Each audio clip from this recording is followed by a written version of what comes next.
विज्ञान, वैद्यकशास्त्र. भारतीय वैद्यकशास्त्रात भारतीय वैद्यशास्त्राला आयुर्वेद असे म्हटले जाते. आयुर्वेदाला खूप प्राचीन परंपरा आहे.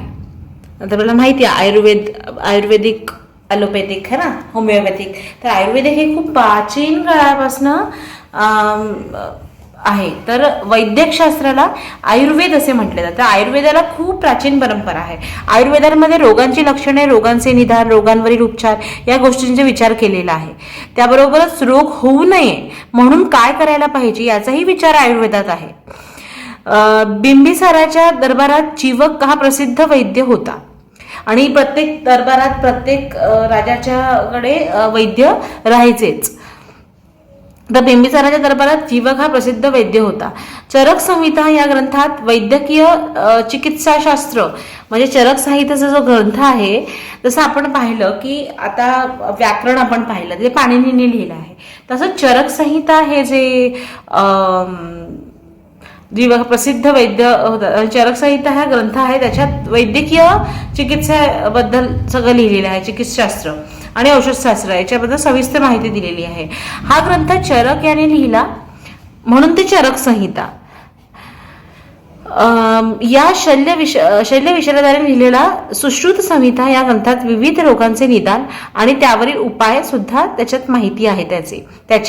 या ग्रंथाचा विशेष म्हणजे त्यामध्ये विविध कारणांनी होणाऱ्या जखमा, अस्थिभंग, त्यांचे प्रकार आणि त्यांवरील शस्त्रक्रियांचे प्रकार याची चर्चा केली आहे.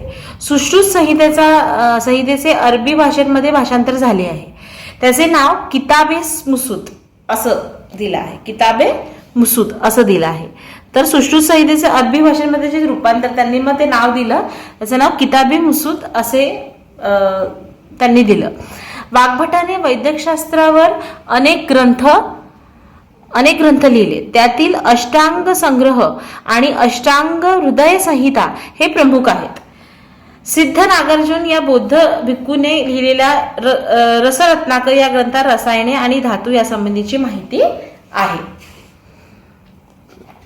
पुढे गणित आणि खगोलशास्त्र. आता आपण विज्ञानावर आलो, व्याकरणावर आलो, संगीतावर आलो, नाटक बघितलं. नंतर आता बघूया गणित आणि खगोलशास्त्र. प्राचीन भारतीयांनी गणित आणि खगोलशास्त्र या विषयांचा सखोल अभ्यास केला होता. कळलं का की प्राचीन भारतीयांनी गणित आणि खगोलशास्त्राचं, म्हणजे आपल्याला वाटतं की आताच आपणच शिकतोय, नाही तर नाही. प्राचीन भारतात यावर बराच याच सखोल अभ्यास झाला आहे. तर 1 ते 9 आणि 0 या संख्यांचा वापर भारतीयांनी प्रथम केला. कळलं. एकम, दहम अशा स्थानानुसार अंकाची किंमत बदलते हे प्राचीन भारतीयांना माहीत होते की एकम, दशम, शतक, हजार, 10,000, 10,000 है ना बदलते. प्राचीन भारतीयांना माहिती. आर्यभट्ट नावाच्या शास्त्रज्ञाने आर्यभट्टीय हा ग्रंथ लिहिला आणि आर्यभट्ट नावाच्या शास्त्रज्ञाने आर्यभट्टीय हा ग्रंथ लिहिला. त्यांनी गणिती क्रियांची अनेक सूत्रे दिली. आर्यभट्ट खगोलशास्त्रज्ञही होते.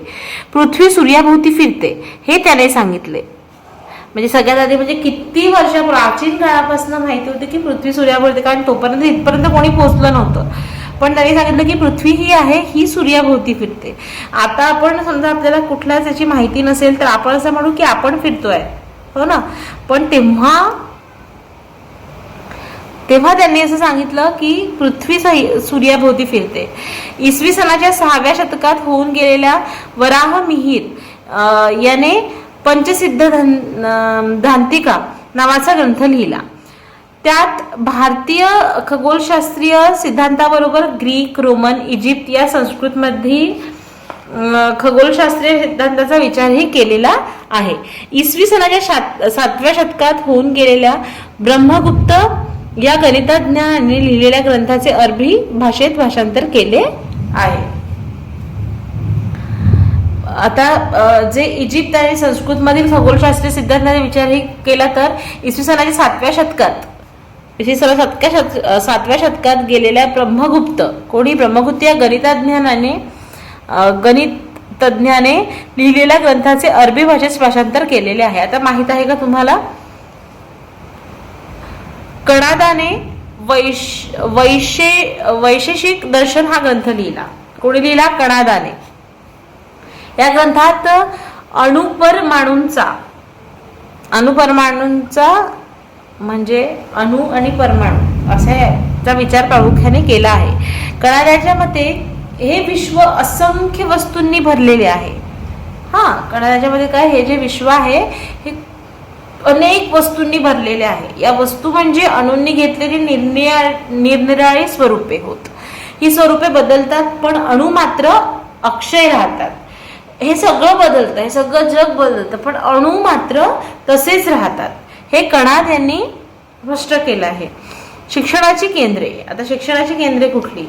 तर प्राचीन भारतात शिक्षणाची अनेक नाणावलेली केंद्रे होती.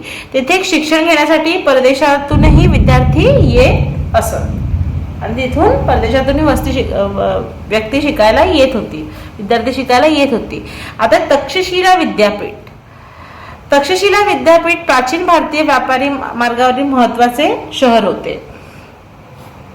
सध्या हे स्थान पाकिस्तानात आहे. तक्षशिला आपल्या याच्यात येत नाही, ते पाकिस्तानात आहे. तेथे सापडलेल्या पुरातत्वीय पुराव्याच्या आधारे इसवी सन पूर्व 6व्या शतकात वसवलेले गेले असे दिसते. गौतम बुद्धाच्या समकालीन असलेल्या जीवक नावाच्या वैद्य तक्षशिला विद्यापीठात शिकला होता. म्हणजे गौतम बुद्धांच्या समकालीन असलेल्या जीवक नावाचा वैद्य, म्हणजे जेव्हा गौतम बुद्ध होते तेव्हा जीवक नावाचा एक वैद्य होता, तो तक्षशिला विद्यापीठात शिकला होता. आता तक्षशिला इथे नाही, आता ते पाकिस्तानात गेलाय. तर इसवी सन पूर्व 4थ्या शतकात तक्षशिला विद्यापीठाची कीर्ती सर्वदूर पसरली. एखादी गोष्ट फेमस कशी होते, तर फेमस कधी होते तर तिथं काहीतरी वेगळं झालं तेव्हा. तर ही तक्षशिला जे विद्यापीठ होती याची कीर्ती सर्वदूर पसरली होती. मौर्य साम्राज्याच्या संस्थापक जे होते चंद्रगुप्त मौर्य यांचे शिक्षण सुद्धा तक्षशिला विद्यापीठात झाले होते. तेव्हाचे हे जे विद्यापीठ होते तर गौतम बुद्धाचे जे समकालीन जे जीवक नावाचे जे वैद्य होते त्यांचं पण शिक्षण जे होतं ते तक्षशिला विद्यापीठातनं झालं होतं. आणि चंद्रगुप्त मौर्य जे होते स्वतः जे संस्थापक होते मौर्य साम्राज्याचे त्यांचंही जे शिक्षण होतं ते तक्षशिला विद्यापीठातनंच झालं होतं. व्याकरणकार पाणिनी चरक जे आयुर्वेद चरक संहिता आपण पाहिलं, पाणिनी व्याकरण ग्रंथकार, हे वैद्य हेही तक्षशिला विद्यापीठाचेच विद्यार्थी होते. म्हणजे अनेक गुणवान व्यक्ती, अनेक कर्तृत्ववान व्यक्ती, अनेक बुद्धिमान व्यक्ती तक्षशिला विद्यापीठातनं शिकलेले होते. सिकंदरच्या बरोबर आलेले ग्रीक इतिहासकारांनीही तक्षशिलेचे वर्णन केले आहे. आणि सिकंदरच्या बरोबर जे ग्रीक इतिहासकार होते ते आलेले, त्यांनी सुद्धा त्या विद्यापीठाचं वर्णन केलं आहे. ग्रीसमध्ये कुठेही अशा प्रकारचे विद्यापीठ अस्तित्वात नव्हते आणि ग्रीकमध्ये अशा प्रकारचे विद्यापीठ अस्तित्वात नव्हते असे त्यांनी लिहून ठेवले आहे. चीनी बौद्ध भिक्खू फाहियान इसवी सन 400च्या सुमारास भारतात आले. कधी आले? 400च्या सुमारास भारतात आले. त्यावेळी त्यांनी तक्षशिला विद्यापीठाला भेट दिली. आणि मग आता कुठे आपण आपल्या याच्यात कोणी आलं तर तिथले जे फेमस आहे तिथे आपण भेट देतो. आताही तसंच आहे की जसं जे मॅन्युमेंट्स आहे, ऐतिहासिक इमारती आहे, तिथे आपण भेट देतो. बौद्ध तत्वज्ञान, अर्थशास्त्र, तर्कशास्त्र अशा विविध विषयांचे शिक्षण दिले जाईल. आणि तिथे तक्षशिला विद्यापीठ होते तिथे तत्वज्ञान असू दे किंवा अर्थशास्त्र, तर्कशास्त्र अनेक याचे विषयाचे तिथे शिक्षण दिले जाईल. आता वाराणसी, वर्णा आणि असी या गंगेच्या 2 उपनद्या आहेत. गंगेच्या 2 उपनद्या आहेत. बघा, आपल्याला हे कदाचित आपल्याला माहिती नसतं. वर्ण आणि असी या गंगेच्या 2 उपनद्या आहेत. तर या 2 नद्यांच्या मध्ये वसलेल्या शहराला वाराणसी हे नाव मिळाले. म्हणजे वाराणसी नाव कसं मिळालं? काशी आधी होतं तर वाराणसी कसं मिळालं? तर वर्ण आणि असी याच्यामध्ये या 2 नद्या आहे. ठीक आहे, गंगेच्या 2 उपनद्या आहेत, याच्यामध्ये वसलेले जे गाव आहे ते म्हणजे वाराणसी, म्हणून त्याला आपण वाराणसी हे नाव मिळाले. वाराणसीमध्ये वेदांचे तसेच जैन आणि बौद्ध तत्वज्ञानाचे शिक्षण देणारे केंद्र प्राचीन काळापासून आहे. आणि वाराणसीमध्ये बौद्ध आणि जैन धर्माचे जे तत्वज्ञान आहे, शिक्षण देणारे केंद्र प्राचीन काळापासून आहे. आता वल्भी, गुजरातमधील सौराष्ट्रात वल्भी नावाचे प्राचीन नगर होते. गुजरातमध्ये सौराष्ट्रामध्ये वल्भी नावाचे प्राचीन नगर होते. इसवी सनाच्या 5व्या ते 8व्या शतकात ते जैन आणि बौद्ध तत्वज्ञानाच्या शिक्षणाचे महत्वाचे केंद्र होते. आणि 5व्या आणि 8व्या शतकात जैन आणि बौद्ध तत्वज्ञानाच्या शिक्षणाचे ते महत्वाचे केंद्र होते वल्भी, जे सौराष्ट्र, गुजरातमध्ये सौराष्ट्र येथे आहे. युआन श्वांग आणि सिंग या चीनी बौद्ध भिक्खूंनी वल्भीला भेट दिली. आणि मला वाटतं युआन श्वांग आहे यांनी अनेक मोठ्या अशा केंद्राला भेट दिली होती आणि त्याचं तो कौतुकही लिहून गेला प्रत्येक गोष्टीचं. नालंदा विद्यापीठ, नालंदा विद्यापीठ आजच्या बिहारमधील पाटणा शहराच्या जवळ प्राचीन नालंदा विद्यापीठाचे अवशेष आहेत. सम्राट हर्षवर्धनाने या विद्यापीठाला उदार हस्ते देणग्या दिल्या आहेत. तर नालंदा विद्यापीठ हे आता पण आपल्या बिहारमध्ये आहे. म्हणजे विद्यापीठ म्हणजे लिहिलं आहे का नालंदा विद्यापीठ? एक मिनिट, आपण मागे मी तुम्हाला चित्र दाखवतो नालंदा विद्यापीठाचा. हे जे आहे हे नालंदा विद्यापीठ आहे. ठीक आहे, म्हणजे ते आता ऐतिहासिक काळात जे होतं ते इथे चित्र दिलेलं आहे. तर नालंदा विद्यापीठ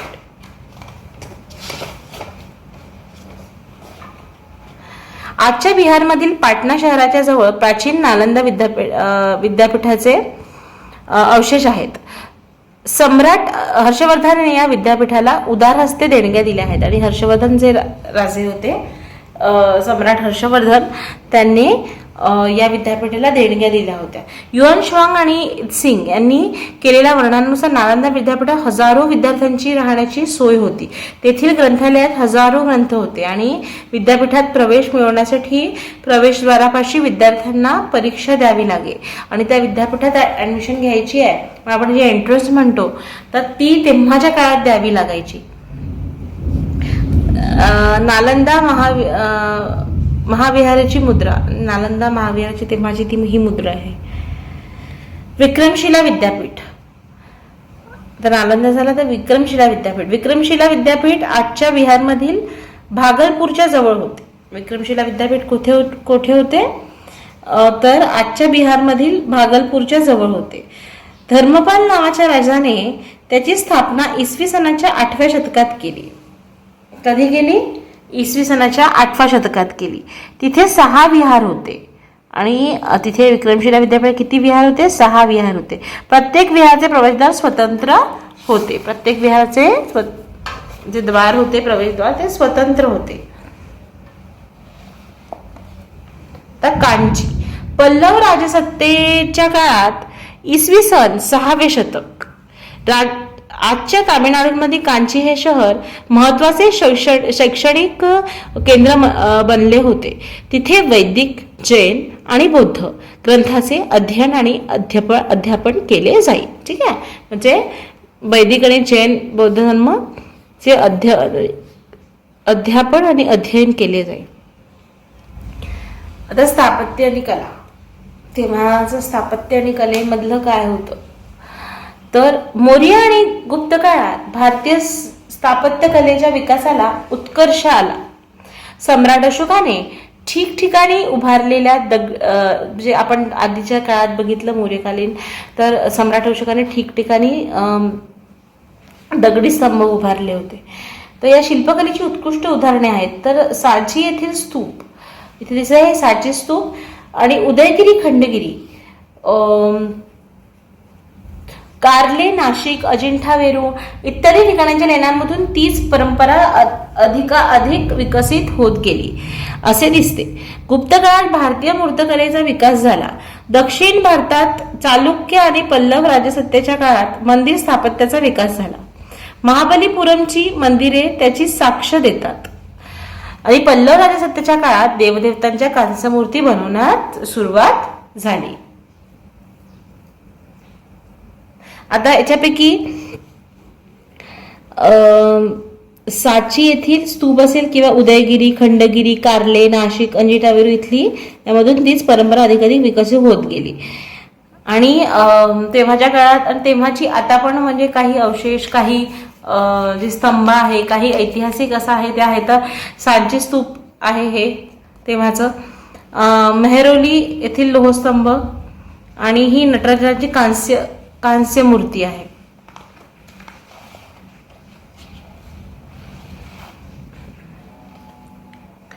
दिल्ली जवळील मेहरौली येथे असलेल्या गुप्तकालीन लोहस्तंभाच्या आधारे प्राचीन भारतीयांचे धातुशास्त्राचे ज्ञान किती प्रगत होते हे दिसते.